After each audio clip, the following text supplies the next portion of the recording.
What happens in the Sistine Chapel is meant to stay in the Sistine Chapel. That's the point of the oath. That's the ancient principle underpinning the sacred secrecy of the papal conclave. But every now and then, someone slightly cracks the frescoed silence, not with scandal, but with sentiment.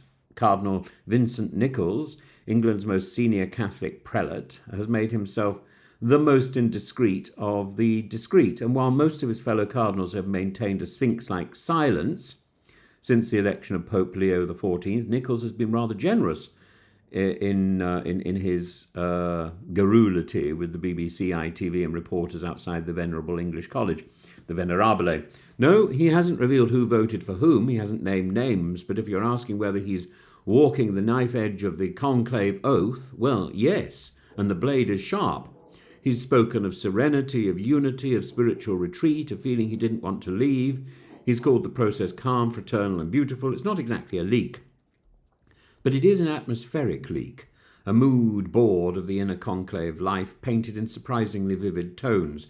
Compare this to Cardinal Chamali of Chile, who described the process as profoundly spiritual, yes, but scrupulously avoided speaking of the deliberations, or Cardinal Gregory of Washington, who spoke not of ballots but of bridging divides, of Cardinal Collins of Toronto, who reflected on ritual rather than revelation. Cardinal Dolan, no stranger to the microphone, reigned in his usual gregariousness. Yet Nichols tells us of the chairs, the chats, the quiet rejection of politicking, the lack of pressure groups, and of the fraternity that made him reluctant to leave. One almost wonders if he didn't bring his confessional voice to the press conference, soft, gentle, unthreatening, how many times, and just about legally permissible. Let's be frank. There's a reason for the oath of secrecy. There's a reason that oath exists. A papal conclave is not Big Brother, Vatican. It's not supposed to have a diary room. The point is not just confidentiality, but sacred solemnity, a spiritual quarantine, from worldly concerns. Nichols may not have betrayed names, votes, or lobbying, but his eagerness to share runs close to compromising the mystique. If I was still a Catholic and going to and looking for someone to go to confession, I'd wonder twice whether this is the man to whom I would want to whisper my mortal sins, because not because he's dishonest, but because he might later describe the whole experience as rather beautiful on Radio 4. Of course, the media lap it up in a world of locked doors and shuttered lips. Cardinal Nichols is a window left ajar, a revelation. Some cardinals have even admitted to watching Conclave, the BAFTA award-winning dramatisation, and rather alarmingly, they found it helpful. But Nichols has gone further than any of them, not by revealing secrets, but by narrating the vibe. Is this simply a British need to explain oneself? Is it that we can't keep quiet any longer? A clerical version of polite small talk, giving the faithful something reassuring to hold on to? Or is this ego wrapped in the stole of pastoral reflection? Possibly both.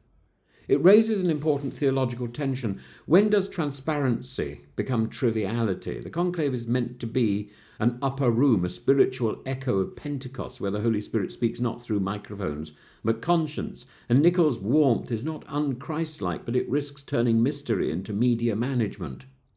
Contrast that with the image of the then Cardinal Prevost, head in hands, moments before accepting the papacy. There's gravitas in silence, there's holiness in restraint.